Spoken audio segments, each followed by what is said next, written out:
Selamat malam, selamat hari Senin untuk Anda semua JM Team dimanapun saat ini Anda berada. Senang sekali DPI Senin kembali live. Walaupun jam berbeda lagi, kalau jam 21.30 artinya studio kita sedang digunakan untuk satu dan lain hal. Tapi kami tetap menyapa Anda secara live di hari Senin ini. Dan jika biasanya bertiga, panditnya hari ini panditnya ada dua. Ini adalah sosok senior yang sedang bantu saya untuk bikin JMTV Pedal Series, Sugar Daddy. Siapapun yang udah kenal dia pasti kalau pedal nggak ada dia ditelepon. Saya nggak ada dicuekin ya. Selamat malam Sabtu Haryo. Selamat malam, Mas Sio. Sehat? Alhamdulillah sehat. Oh udah nggak pakai deker lagi. Wih, Di luar, di dalam pakai ya. Pakai. Dan yang satu lagi adalah public enemy yang semakin dibenci, semakin diomongin dan semakin banyak yang unsubscribe gara-gara dia seperti DPI. Tapi nggak apa-apa kalau memang itu alaminya dia, bukan dibuat-buat. Ya memang itu apa adanya dan dia tetap dengan pendapat-pendapatnya yang suka-suka. Ada Aldi Bawazir malam hari ini. Selamat malam Di. Malam Bang Valen. Syukron. Wajib. Gimana Di? Kalau lu temen-temen lu di Grombol diomongin gak sih? Apa? Temen-temen lu Grombol kan ngeselin juga tuh. Oh iya. Kita nggak begitu deket kok. Ya soalnya kan ada satu yang pendukung Liverpool marah-marah terus juga. Terus kalau misalnya ada tim yang lagi nggak bagus juga, dia juga marah-marah juga. Kalau sesama disebelin gitu, kalian nggak ngobrol? Enggak, gue juga lebih sering ngebuka JM Team dibandingin buka Grombol soalnya. Ya iyalah. Jadi nggak begitu tahu. Ya terlalu. Tapi kan saudara kan? Saudara senegara sebangsa tanah air. Kagak, Arabnya mah gak bersaudara, bukan beda ini. Beda Arabnya. Lah kan torang sama bersaudara. Orang sama bersaudara betul. Arab emang. Oh tapi beda, ada marganya gak sih? Ada marganya beda. Atas beda berarti. Iya, dia halata. Oh, lu Arab Bogor. Al bawah. Iya. Arab Bogor. Iya, Kalau mereka Arab Jakarta. oh, Jakarta. Tapi gak apa-apa. Teman-teman Grombol dimanapun Anda berada, pokoknya salam dari JMTV. Deket studionya.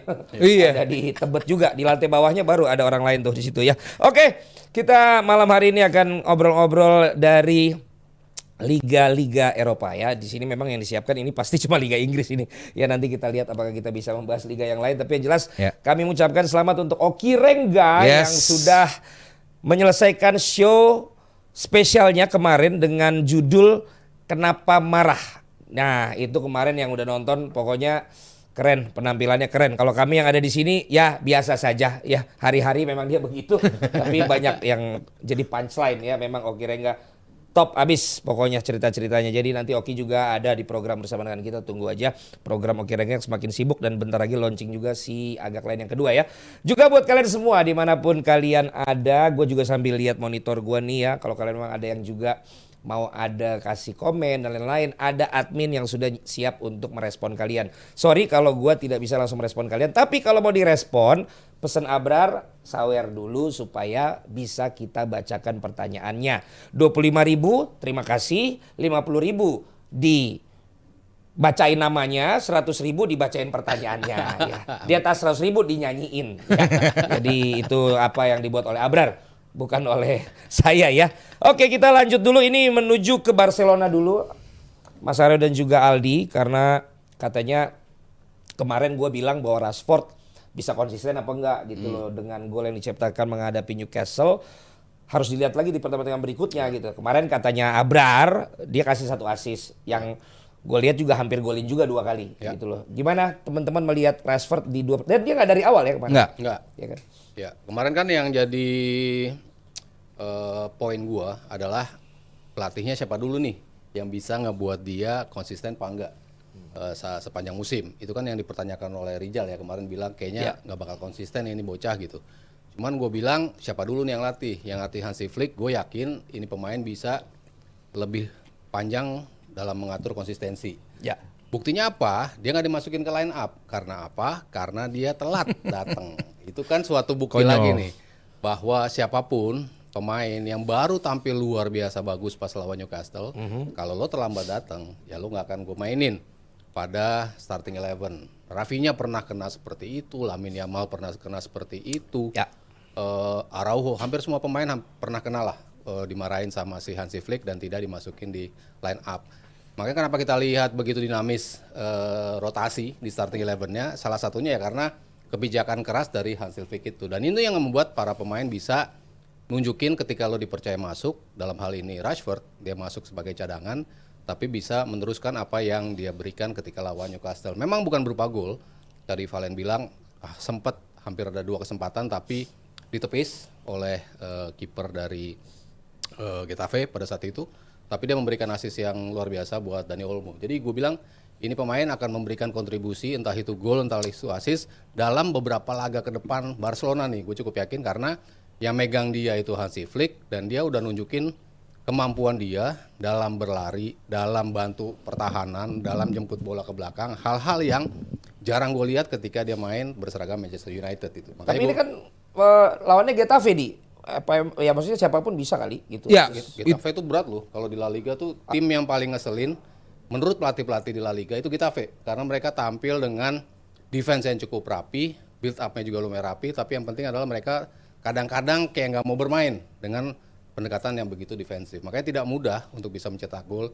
Banyak ke kandang Getafe, tapi itu bisa dilakukan oleh Barcelona. Ya, gue sebenarnya tadi baseline dari Bang Valen bilang siapa aja bisa bikin gol dari pemain Barcelona maksudnya. Karena ya sekarang Barcelona memang jelas tim yang BU butuh uang, tapi dia nggak kekurangan talent.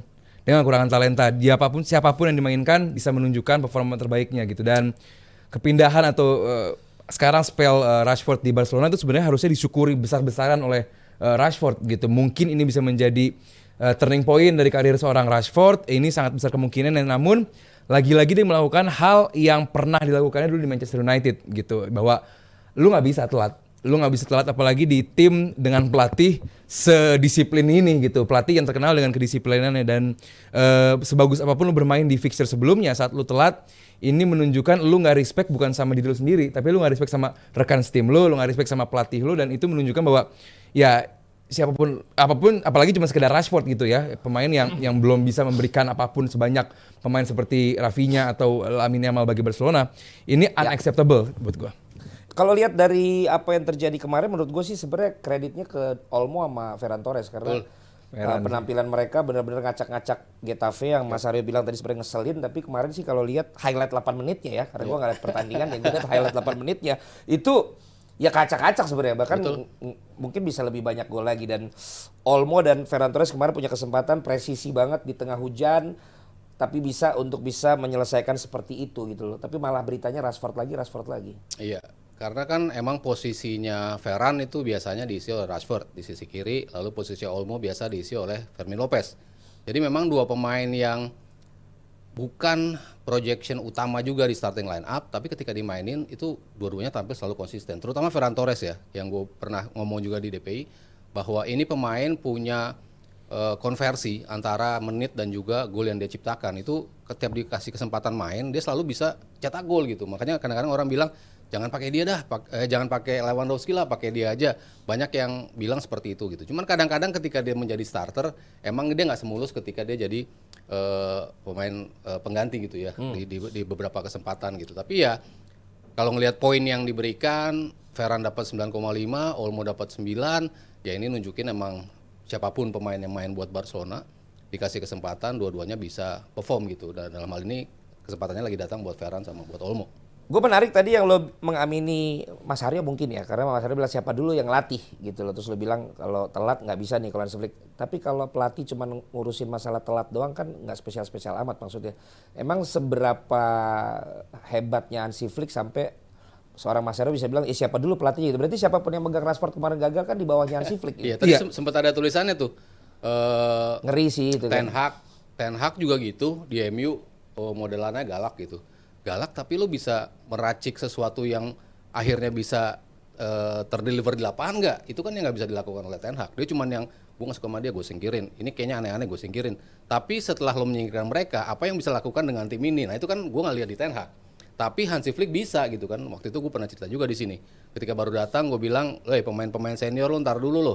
Kalau lo nggak mau ikut lari, gue nggak ikut ritme yang gue mau, lu nggak akan gue mainin pemain-pemain muda nih, bodo amat gue main dari pemain-pemain La Masia. Makanya kenapa Casado akhirnya muncul, Hector dari kiri juga muncul, pemain-pemain yang tadinya kita nggak anggap bisa muncul.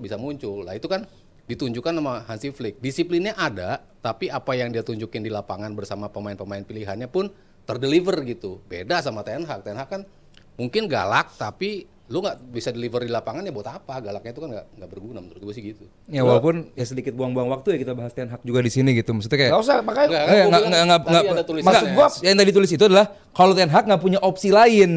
Kalau Barcelona sekarang opsinya Ten Hag banyak. juga ini kan juga awalnya nggak ada dalam opsi juga nih. Iya, bocah gitu loh. ini. Heeh. Nah, Ten Hag kan nggak berani. Pinternya Mainin Hansi pemain Flick. mudanya. maksud gua malah kalau mau di-compare sama pelatih-pelatih Barcelona yang dulu. Dulu gitu maksud betul. gue. Nah, ya yang sekarang ada dibandingkan Xavi, dibandingkan sebelumnya adalah disiplinnya sih. Dan ini kan bukan baru pertama nih di Hansi Flick tunjukkan di Jerman dan di Bayern juga menunjukkan emang tingkat disiplinnya juga luar biasa gitu. Dan ini yang membuat pemain bertalenta itu kadang-kadang masalahnya adalah satu di gede kepala.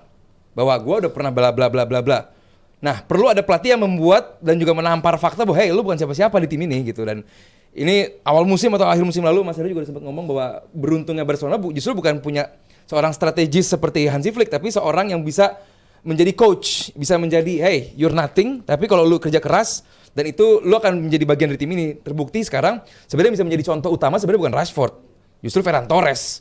Gimana paruh tahun lalu orang justru meragukan keberadaannya gitu, tapi sekarang dari tengah paruh musim lalu sampai sekarang, bahkan awal musim ini buat Ya. gua striker terbaik dari Barcelona justru Ferran Torres dibanding Lewandowski. Tapi gue nggak tahu lah ya, ini masih perdebatan antara fans Arsenal sama Liverpool soalnya kan. Kalau emang di antara kalian di kolom komen ada yang fans Barcelona, sebenarnya dampak seorang Hansi Flick tuh seperti apa gitu loh. Kalau komen kalian ada yang buat gue pengen membaca tanpa nyawer pun akan gue bacain, sekaligus membuktikan bahwa ini live. Karena masih banyak yang bertanya ini live atau tidak ya, ini live. Mau dibuktikan ini live atau tidak? Gampang caranya. Nah, gimana tuh? Silakan kirim linknya, kita zoom bareng-bareng nanti ya. Oke. Terus tadi juga ada yang nanya kenapa live big match nggak ada live reactionsnya? Karena kita yang mulai duluan. Setelah semuanya bikin, kita nggak usah bikin lagi. Gitu, sesimpel itu aja teman-teman. Pelopor, Bang. Apa? Pelopor. Pelopor gitu. Kita buka jalan buat yang lain. Pionir. Pionir aja ya, merek TV. Iya, Aiwa juga. Yes.